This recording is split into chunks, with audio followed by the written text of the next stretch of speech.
নমস্কার। আজকে আমি আবারও তাসের ঘরের দ্বিতীয় পর্ব পাঠ করব।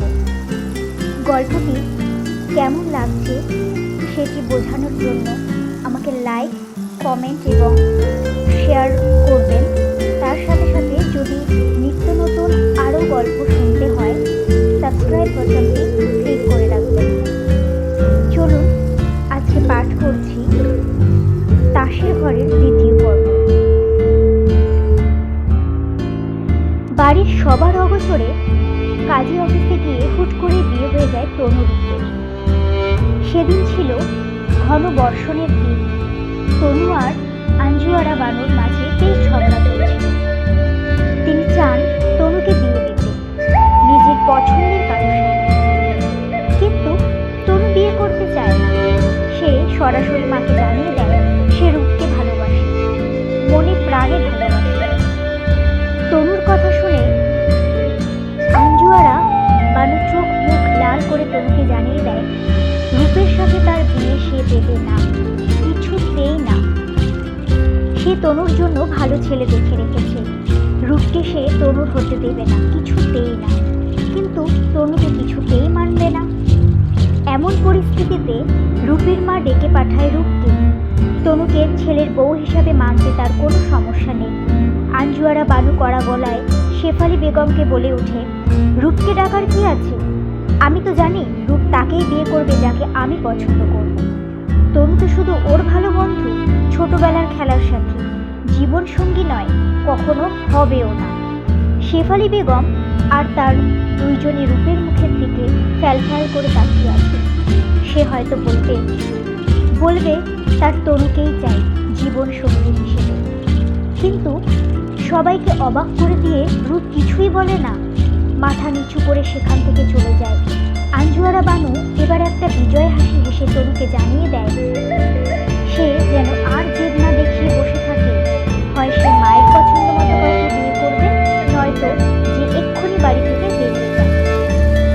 তনু ফ্যাল ফ্যাল করে তাকিয়ে থাকে মায়ের দিকে। আঞ্জুয়ারা বানু একটু দম নিয়ে সব রাগ ক্ষোভ একসাথে করে তনুর দিকে তাকায়। নিজের অজান্তেই বলে ওঠে, তনয়া, তুই একদম তোর মায়ের মতো, একরোখা, জেদ্দি, আমার সব কষ্টের কারণ। তনু মায়ের কথা কিছু বোঝে না। মা মাঝে মাঝে এমন অনেক কথা বলে যা তনু বোঝে না, মা বোঝাতেও চায় না। মাকে তেমন কিছু না বললেও শুধু একটা কথাই বলে, তুমি আমায় কেন ভালোবাসো না মা? কেন চাও না আমি ভালো থাকি? আমি তো তোমার মেয়ে। আঞ্জুয়ারা বানু বেশ শান্ত গলায় জবাব দেয়, আমি চাই তুমি ভালো থাকো, তবে রূপের সাথে নয়, তুমি রূপের যোগ্য নও। তনু কিছু না বলেই বেরিয়ে যায় বাহিরে। আর কথা বলে লাভ নেই। আঞ্জুয়ারা বানু কিছু বলে না মেয়েকে, আটকানোর চেষ্টাও করে না। প্রায় সন্ধে হয়ে এসেছে, বাহিরে টিপ টিপ বৃষ্টি পড়ছে। তনু বাড়ির পিছনের দোলনায় বসে আছে, সারা শরীরে চুয়ে চুয়ে পানি পড়ছে। সেই সকাল গড়িয়ে সন্ধে হলো, তনু এখনও সেখানেই বসে আছে। হঠাৎ সে অনুভব করে কেউ তার কাঁধে হাত রেখেছে। তনু উঠে দাঁড়িয়ে পেছন ফিরতেই দেখে রূপ। রূপ দুম করে তনুকে জড়িয়ে ধরে। তনুকে কিছু বলতে না দিয়ে সে বলে ওঠে, আমাকে বিয়ে করবি তনয়া? আমি তোর সাথেই থাকতে চাই, সারা জীবন থাকতে চাই। তনু রূপের গালে হাত রেখে রূপকে জিজ্ঞেস করে, আমায় ভালোবাসো? রূপ একটি থেমে উত্তর দেয়, তোর ভালোবাসায় যে আমাকে বড্ড পুড়াবে, আমি তো পুড়তে চাই না, কিন্তু তনয়া চল বিয়েটা করে ফেলি। আর পিছন ফিরে তাকায়নি তনু। শক্ত করে রূপের হাতটা ধরে নেয় সে। এসব ভাবতে ভাবতে বেশ দ্রুত গাড়ি ছুটিয়ে চলছে রূপ। সামনে দেখা যাচ্ছে অন্তরের গাড়িটা। রূপ দুম করে অন্তরের গাড়ির সামনে এসে নিজের গাড়িটা দাঁড় করিয়ে দেয়। একটুর জন্য গাড়ি দুটি পরস্পরকে ধাক্কা দেয়নি। অন্তর রূপকে দেখে বেশ রেগেই গাড়ি থেকে নামে। Are you crazy? ঠিক সময় ব্রেক না করলে কি হতো ম্যান?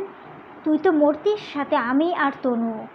রূপ গাড়ি থেকে বেরিয়ে বেশ ঠান্ডা গলায় উত্তর দেয়, মরে যেতাম তো যেতাম, এমনিতেও তুই আমার প্রাণটাই নিতে চাস, ইভেন সেটা নেওয়ার ট্রাইও করছিস। অন্তর রূপের কথার আগামাথা বোঝে না। রূপ অন্তরকে হাগ করে, কুশল বিনিময় করে নেয়। সে রূপের বেশ ছোটবেলার বন্ধু। অন্তরকে হাগ দিয়ে সে তনুর দিকে তাকায়। তনু মনে মনে এমন কিছু একটা আন্দাজ করছিল। তনু গুটিসুটি মেরে গাড়িতে বসে আছে। রূপের তনুর কাছে গিয়ে গাড়ির দরজা খুলে দেয়। আমার সাথে যাবি, চল। থাক না, তুমি কেন আবার কষ্ট করবে? আমি আর অন্তর ভাইয়া যাই, আর তো একটু রাস্তা আছে। মাঝে অন্তর বেশ বিরক্তির সাথে বলে ওঠে, আরে আশ্চর্য তো, আমি তনুকে নিয়ে পালিয়ে যাব নাকি? ক্যাম্পাসেই তো যাব, তুই কেন যাবি? সারপ্রাইজ ব্রো, রূপ বেশ বিরক্তির সাথে উত্তর দেয়। তোর সারপ্রাইজটা তোর কাছেই রাখ, আমি চললাম। রূপ কিছুটা রেগে থমকে দেয় তনুকে, কারণ তনু এখনও গাড়ি থেকে বের হচ্ছে না। তনু কিছু না বলে হাসে, শুধু হাসে। অন্তর রূপের কাছে বেশ বিরক্ত হয়। রূপ কেন যেন তাকে তনুর আশেপাশে ঘেঁষতে দেয় না, তা সে বুঝে না, একদম বুঝে না। সব ভাইয়ারা বোধহয় এমনই হয়। কথা বলে অন্তর, মনে মনে হাসে। রূপ আর তনু পাশাপাশি গাড়িতে বসে আছে। রূপ ড্রাইভ করছে আর তনু তাকিয়ে আছে রূপের দিকে। রূপ এরকম বিরক্ত হয়ে তনুকে জিজ্ঞেস করে, কি দেখছিস? ভালোবাসি? কাকে? কি বলো, আবার কাকে? তোমাকে? রূপ কিছু বলে না। কি হলো বলো না, একবার তুমিও আমায় ভালোবাসো। তনুর মন খারাপ হয়ে যায়। জন্মের পর থেকে সে রূপকে দেখছে। সব আকর্ষণ, ভালো লাগা, মন্দ লাগা সবটাই রূপকে ঘিরে ছিল। তবে রূপ কখনো নিজেকে উজাড় করে দেয়নি তনুকে। দুজনেই চুপ। হুট করেই তনু খেয়াল করে রূপ তাকে তার ক্যাম্পাসে নিয়ে যাচ্ছে না। এই রাস্তা তো তার ভার্সিটির রাস্তা নয়। কোথায় যাচ্ছি আমরা? বলবে তো কোথায় যাচ্ছি? ক্লাসে যাব না আমি? আমার তো ইম্পর্টেন্ট। রূপ তনুকে কিছু বলতে না দিয়েই বলে ওঠে, তনয়া, আমি যদি তোকে গোটা পৃথিবীর থেকে আলাদা করে নিজের কাছে রাখতে চাই, তুই কি আসবি আমার সাথে? তনু মুচকি হাসে। রূপের গাড়ি একেবারে থামে একটি রেস্টুরেন্টের সামনে। রূপ তনুকে ভেতরে বসিয়ে খাবার অর্ডার করে দেয়। তনু যে সকালে কিছু খায়নি তা তার বেশ মনে আছে। তনু খাবারটা মুখে নেবে, তখনই রূপের ফোনে কল আসে, আঞ্জুয়ারা বারোর। রূপ ফোনটা ধরতেই তিনি বেশ উত্তেজিত হয়ে বলে ওঠে, রূপ, তাড়াতাড়ি বাড়ি চলে আয়। কে এসেছে দেখ, এবার বোধ হয় আমার মনের আশা পূর্ণ হবে। রূপ ভ্রু কুচকে প্রশ্ন করে, কে এসেছে মামুনি? এক্ষুনি বাড়ি আয় প্লিজ বাবা, দেরি করিস না। তনু খাবারটা একবার মুখে নিয়ে প্লেটে রেখে দেয়।